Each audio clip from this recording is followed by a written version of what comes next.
Oui, si tu n'as soin d'observer toutes les paroles de cette doctrine écrites dans ce livre, de révérer ce nom auguste et redoutable, l'Éternel, ton Dieu. L'Éternel donnera une gravité insigne à tes plaies et à celles de ta postérité. Plaies intenses et tenaces, maladies cruelles et persistantes. Il déchaînera sur toi tous les fléaux de l'Égypte, objet de ta terreur, et ils seront chez toi en permanence. Bien d'autres maladies encore, bien d'autres plaies non consignées dans le livre de cette doctrine, le Seigneur les fera surgir contre toi jusqu'à ce que tu sois exterminé. Et vous serez réduits à une poignée d'hommes après avoir égalé en multitude les étoiles du ciel, parce que tu auras été sourd à la voix de l'Éternel ton Dieu.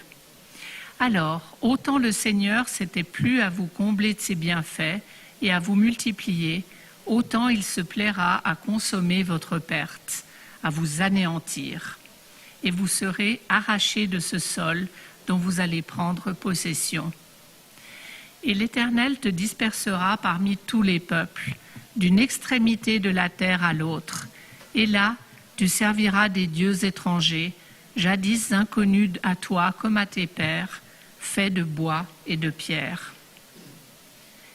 Et parmi ces nations mêmes, tu ne trouveras pas de repos, pas un point d'appui pour la plante de ton pied. Là, le Seigneur te donnera un cœur effaré, mettra la défaillance dans tes yeux, l'angoisse dans ton âme. Et ton existence flottera incertaine devant toi, et tu trembleras nuit et jour, et tu ne croiras pas à ta propre vie. Tu diras chaque matin, fût-ce encore hier soir. Chaque soir, tu diras, fût-ce encore ce matin. Si horribles seront les transes de ton cœur et le spectacle qui frappera tes yeux. Et le Seigneur te fera reprendre sur des navires la route de l'Égypte, cette route où je t'avais dit que tu ne repassais plus. Et là, vous vous offrirez en vente à vos ennemis comme esclaves et servantes, mais personne ne voudra vous acheter. Ce sont là les termes du pacte que l'Éternel ordonna à Moïse d'établir avec les enfants d'Israël dans le pays de Moab, indépendamment du pacte qu'il avait conclu avec eux au Horeb. Moïse fit appel à tout Israël et leur dit : Vous-même, vous avez vu tout ce que l'Éternel a fait à vos yeux, dans le pays d'Égypte, à Pharaon, à tous ses serviteurs, à son pays entier.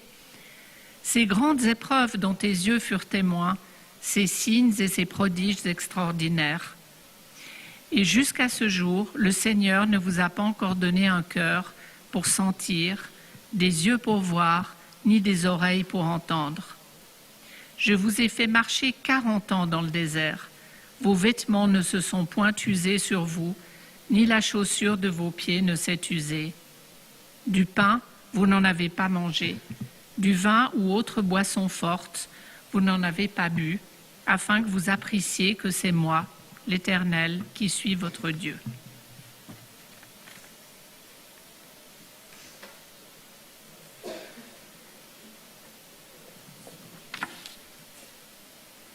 Shabbat Shalom. Kitavo, quand tu seras envoyé dans le pays. Cette paracha contient les lois qui doivent être appliquées quand le peuple sera installé en terre promise. Dieu liste une série de 12 malédictions si le peuple se conduit mal. En revanche, s'il se conduit bien, en respectant la Torah, il sera 4 fois béni. Malédictions et bénédictions sont également assorties de punitions et de récompenses. Nous avions déjà ces malédictions et ces bénédictions dans le Lévitique, Paracha Berokotai, mais ici la formule est davantage rituelique. Le peuple est placé devant un choix qui rappelle le verset que nous lirons dans la paracha suivante et que nous lisons également en deuxième paragraphe alternatif au moment de la récitation du schéma. J'ai placé devant toi la vie et la mort, la bénédiction et la malédiction. Choisis la vie et que tu vives, toi et ta descendance. Mais présenter ainsi, est-ce vraiment un choix ? Dieu est-il une sorte de père fouettard ? Et sommes-nous assurés vraiment de recevoir ses bénédictions et ses récompenses en agissant bien, selon les préceptes de la Torah, tandis que le méchant verrait effectivement tous les malheurs énoncés s'abattre sur lui.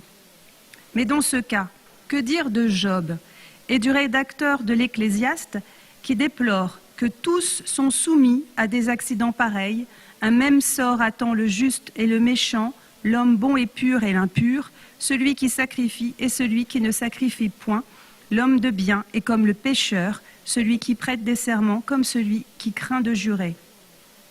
Et que dire du mal qui arrive aux gens de bien, pour reprendre le titre du livre d'Harold Kushner, When Bad Things Happen to Good People. Quelle liberté peut-on opposer face à l'émergence du mal et de l'injustice dans le monde ?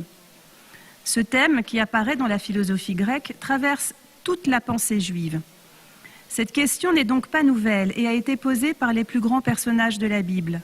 Abraham, en Genèse, demande comment le Dieu de justice tuerait le juste avec le méchant. Moïse interroge « Pourquoi as-tu fait du mal à ce peuple ?» Jérémie s'exclame « Éternel, tu es trop équitable pour que je discute avec toi, mais je voudrais parler justice avec toi.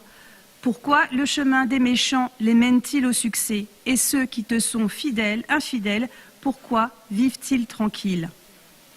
Cette question est d'autant plus prégnante après la Shoah. Dieu est mort dans les camps, écrivait le théologien Richard Rubinstein dans After Auschwitz. Le Dieu de l'alliance d'Abraham, omnipotent de l'histoire, est mort. Comme enfants de la terre, nous nous sommes trompés sur notre destin, écrit-il. Nous avons perdu tout espoir, toute consolation, toute illusion. Mais si Dieu n'est plus transcendant, il devient un fondement de l'être.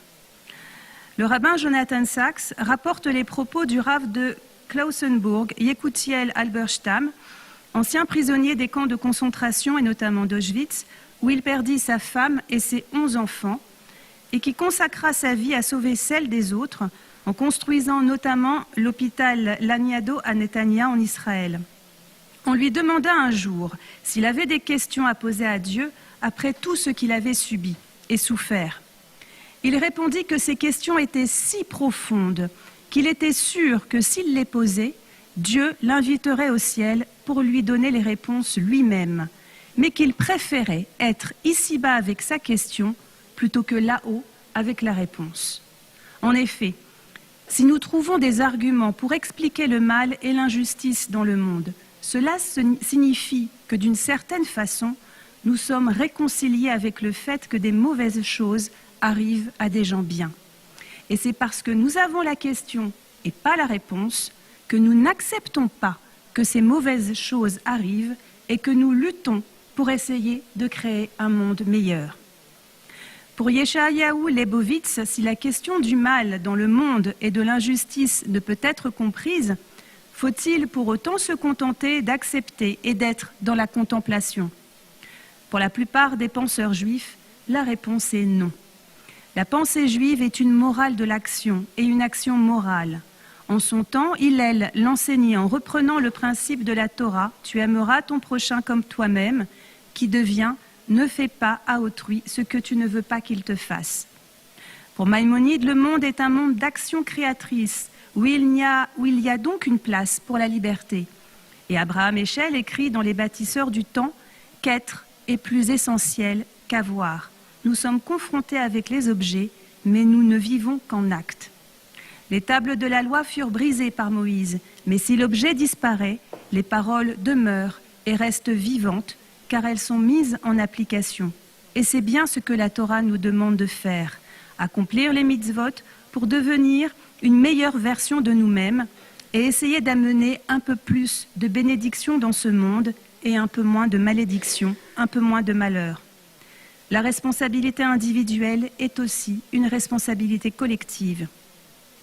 La pensée juive sous-tend donc le libre arbitre de l'être humain, lui permettant l'accomplissement des actes moraux menant au bonheur. Rabbi Akiva enseignait que tout est prédéterminé, mais la liberté de choisir subsiste. C'est le mazal, l'étoile, décrit dans le Talmud. Le destin peut être influencé par les bonnes actions. Il n'y a pas de prédéterminisme, pas de tragédie grecque où les héros sont les jouets du fatum et de forces qui les dépassent. La religion juive offre une attitude de valeur et un comportement éthique. Ainsi, la foi et l'action résident parfois dans la question et non dans la réponse. Shabbat Shalom.